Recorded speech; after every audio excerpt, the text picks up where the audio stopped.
Ал өткен демалыс күндері солтүстік қазақстандық тауар өндірушілер елордасы Астанада өткен ауыл шаруашылығы жәрмеңкесіне қатысып қайтты. Бас қаланың тұрғындары отандық тауарларды 15-20% арзандатылған бағамен сатып ала алды.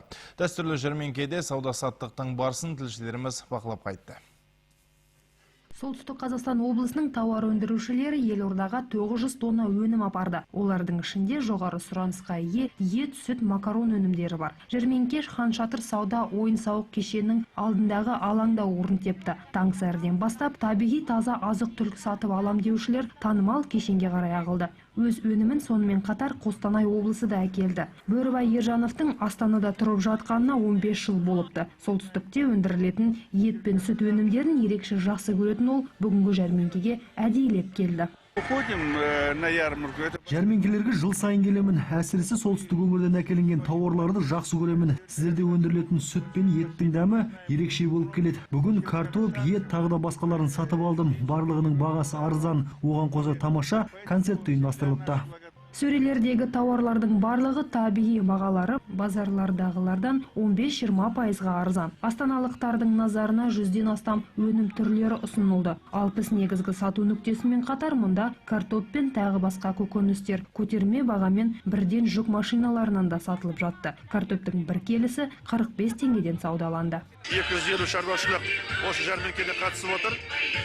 900 тонна продукция келдік. Соның ішінде 600 тонна картоп пен көкөніс, 300 тонна әртүрлі продукция.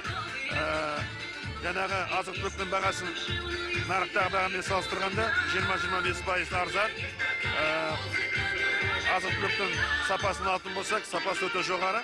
Ауыл шаруашылығы жәрмеңкесі Астанада дәстүрлі түрде өткізіледі. Біздің өңірге дейін биыл елордаға өз өнімдерін 10 облыс әкеліп сатқан болатын. Оның ішінде солтүстік Қазақстанның өнімі ерекше сұранысқа ие, дейді Астана қаласының ауыл шаруашылығы басқармасы жетекшісінің орынбасары Гүлмира Ермолдина.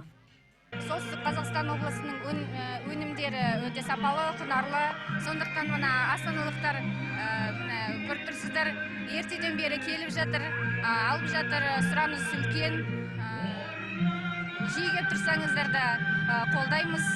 Өз өнімдерін облысымыздың барлық аудандары ұсынды. Айталық Тимирязев ауданының Құртай селолық округінің тұрғындары жаз бойы өздері өсірген 20 тонна көкөніс әкеліпті. 40 қабаттың бір келісін олар 40 теңгеден сатты.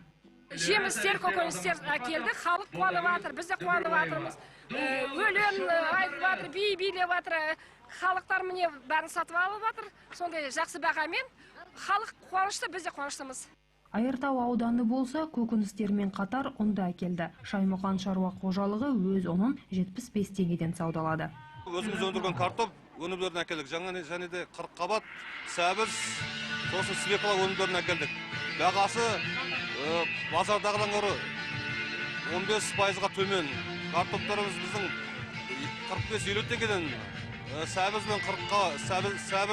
60 теңгеден, 40 қабат 45 теңгеден сатып жатырмыз біз. Солтүстік Қазақстан Атай СК құс фабрикасы елордаға 18 мың дана жұмыртқа апарыпты. 160 теңге тұратын бұл өнім тез арада сатылды. Омарташы Ринат Сагудинов та 1 сағат ішінде 100 келіге жуық бал сатып үлгерді. Привозим мед. Бүгін Астанаға 700 келі бал әкелдік. Бір келісінің бағасы 1000 теңгеден басталады. Жалпы осындағы жәрмеңкелерге 3-ші рет қатысып отырмыз. Халық біздің келуімізді көп күткендігі көрініп ақ тұр. Астаналықтардың ерекше сұранысына ие өнімнің түрі ет. Жәрмеңкеге өңірімізден еттің 60 тоннасы жеткізілді. Қара малдың еті 950 теңге, қой және шошқа еттері 850 теңгеден, жылқы еті 1200 теңгеден сатылды. Мы мясо привезли из Тайшинского района.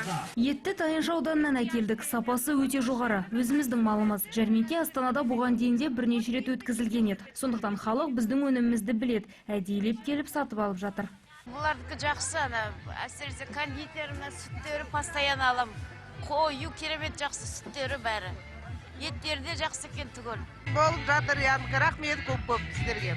Астанаға өз өнімдерін апарған тауар өндірушілермен қатар өңіріміздің шығармашылық ұжымдары да барды. Әншілер мен бишілер бас қала тұрғындарының назарына концерт қойып, өз өнерлерін ортаға салды. Жәрмеңке келесі күні де жалғасты. Әсел Оразбаева, Индира Қалиева, Орал Амренов, Ақпарат.